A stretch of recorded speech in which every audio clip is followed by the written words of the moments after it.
You, under pressure, the truth always comes out.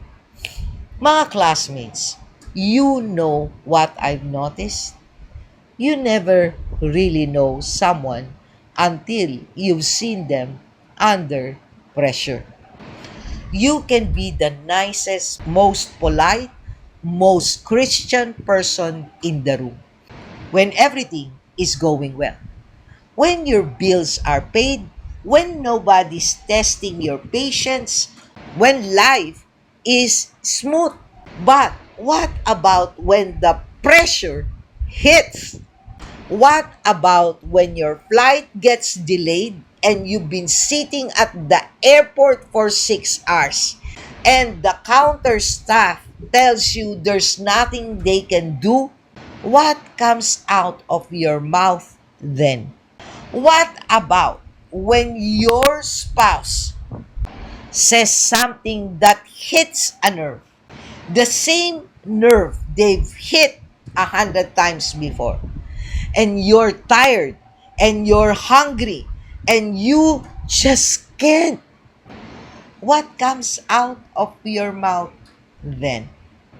What about when someone at work gets the credit for your idea and your boss doesn't even notice and the person who stole it is being praised right in front of you? What rises up in your heart then?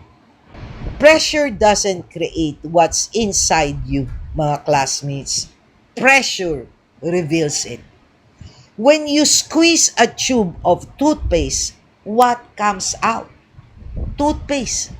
Not because squeezing created it, but because that's what was inside. When life squeezes you, stress, conflict, loss, exhaustion, betrayal, what comes out is what's inside. And if what comes out surprises you, if you hear yourself say things you didn't know you were capable of, that's not the pressure's fault. That's your heart telling you something. And the honest response isn't, that wasn't really me. The honest response is, apparently, that is me. And I need God to change that.